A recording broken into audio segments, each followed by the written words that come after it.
Hello everyone, তো কেমন আছো তোমরা সবাই? আশা করি সবাই ভালো আছো। তো আজকে আমি চলে এসেছি আবারও একটা নতুন মজাদার রেসিপি ভিডিও নিয়ে। তো আজকের রেসিপিতে আমি তোমাদের দেখাবো কিভাবে তোমরা কাঁচা পেঁপে দিয়ে টেস্টি হালুয়া বানাবে।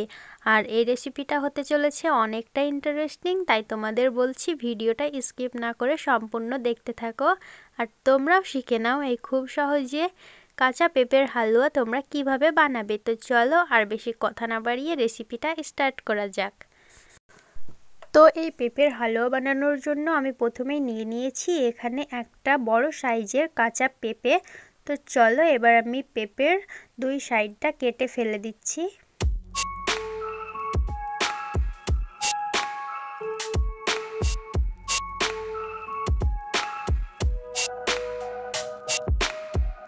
এখানে দেখো আমি কিন্তু পেঁপের দুই সাইডের অংশটা খুব সুন্দরভাবে কেটে ফেলে দিয়েছি। তো চলো এবার আমি পেঁপেটাকে ছিলে নেব।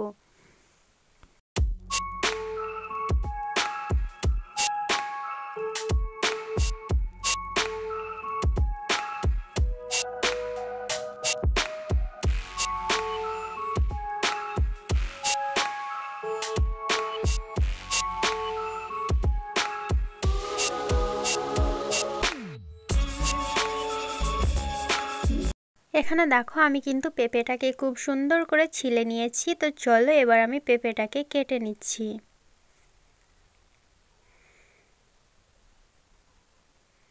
এখানে দেখো আমি পেঁপেটাকে দুভাগ করে কেটে নিয়েছি। এবার আমি পেঁপের ভেতরের বীজগুলোকে ফেলে দেব।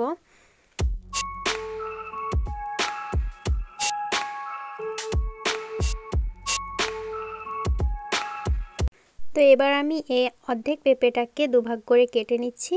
তো এখানে আমি পেঁপেটাকে দুভাগ করে কেটে নিয়েছি। এবার আমি এর ওপরের বীজগুলোকে খুব সুন্দরভাবে সাফ করে নিচ্ছি। তো দেখো এখানে আমি খুব সুন্দর করে পেঁপের বীজগুলোকে ফেলে দিয়েছি। তো চলো এবার আমি এই পেঁপেটাকে গ্রেট করে নেব। তো এখানে আমি একটা গ্রেটারের সাহায্যে পেঁপেটাকে ভালো করে গ্রেট করে নিচ্ছি।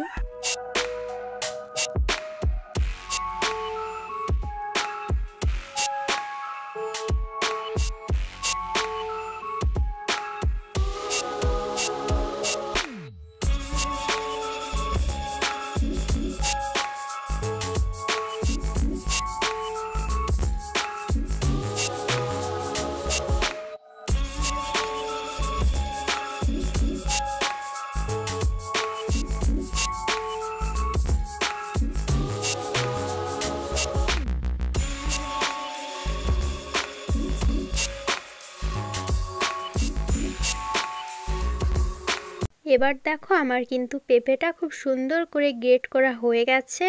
তো আমি এখানে একটা পাত্রে জল নিয়ে পেঁপেটাকে দিয়ে দিচ্ছি। তো এখানে আমি সব গ্রেট করে রাখা পেঁপেটাকে দিয়ে দিলাম। তো এটাকে এবার আমি 1 থেকে 2 মিনিট চুলার আঁচে রেখে দেব। তো এটা কিন্তু তোমরা খুব বেশি সেদ্ধ করবে না, 1 থেকে 2 মিনিট চুলার আঁচে রেখে দিলেই হবে। তো জলটা আমি খুব সুন্দরভাবে এবার ছড়িয়ে নিচ্ছি। তারপর আমি এখানে একটা চুলায় প্যান বসিয়ে তাতে দিয়ে দিচ্ছি 1 চা চামচ ঘি।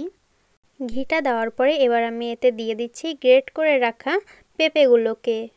তো এখানে পেঁপেগুলোকে দেওয়ার পরে আমি ঘিয়ের সঙ্গে পেঁপেগুলোকে খুব সুন্দরভাবে একটু ভেজে নেব।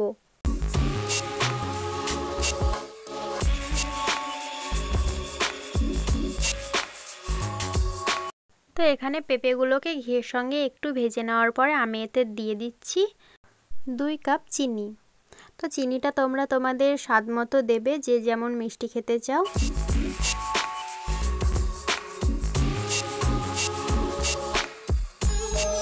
তো এতে চিনিটা দেওয়ার পরে এবার আমি এতে দিয়ে দিচ্ছি 3টে ফাটিয়ে রাখা এলাচ।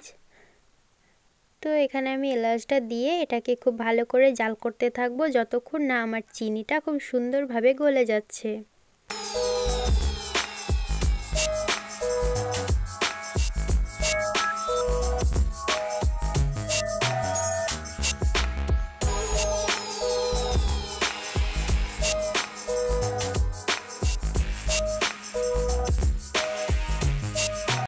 তো এটাকে কিছুক্ষণ জাল করার পরে আমার কিন্তু চিনিটা গলে গেছে। তারপর আমি এতে দিয়ে দিচ্ছি একটু পরিমাণে ফুড কালার। তোমরা চাইলে এটা স্কিপ করতে পারো, কিন্তু এটা দিলে এই হালুয়ার কালারটা কিন্তু অনেকটাই ভালো হয়।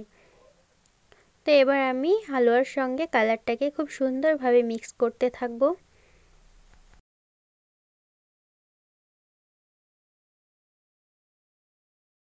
হালুয়াটার সঙ্গে কালারটাকে খুব সুন্দরভাবে মিক্স করে নেওয়ার পরে এবার আমি এতে দিয়ে দিচ্ছি 2 টেবিল চামচ গুঁড়ো দুধ। তো এখানে গুঁড়ো দুধটা দেওয়ার পরে আমি এবার গুঁড়ো দুধের সঙ্গে হালুয়াটাকে খুব সুন্দর করে জাল করতে থাকবো। আর এই পর্যায়ে আমি কিন্তু চুলার আঁচটা মিডিয়াম টু লো ফ্লেমে রেখেছি।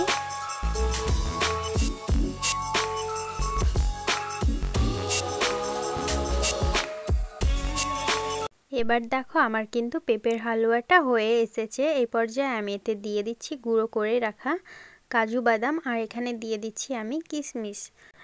তো এই কাজু বাদাম আর কিশমিশটাকে হালুয়াতে দেওয়ার পরে আমি হালুয়াটাকে আরও কিছুক্ষণ জাল করে নিচ্ছি।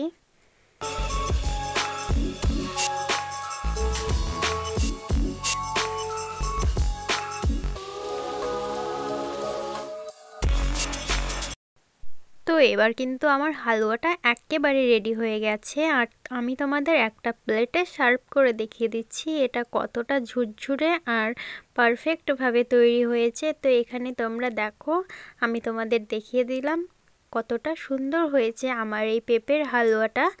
আর তোমাদের যদি ভালো লেগে থাকে এই রেসিপিটা, তাহলে কিন্তু তোমরা অবশ্যই বাড়িতে ট্রাই করো, তোমাদের অনেক অনেক ভালো লাগবে। আর আমার এই ভিডিওটা তোমাদের কেমন লাগলো আমাকে কিন্তু কমেন্ট করে জানাতে একেবারেই ভুলো না। আর যদি ভালো লেগে থাকে তাহলে কিন্তু ভিডিওতে একটা লাইক করে দিও। আর তোমরা আমাকে কমেন্ট করে জানাও তোমরা আর কি রেসিপি ভিডিও দেখতে চাও। আমি তোমাদের জন্য অবশ্যই আরও নতুন নতুন রেসিপি ভিডিও বানানোর চেষ্টা করব। তো আজকের মতো এতটুকুই, দেখা হচ্ছে নেক্সট ভিডিওতে। তো তোমরা সবাই সুস্থ থেকো, ভালো থেকো, বাই।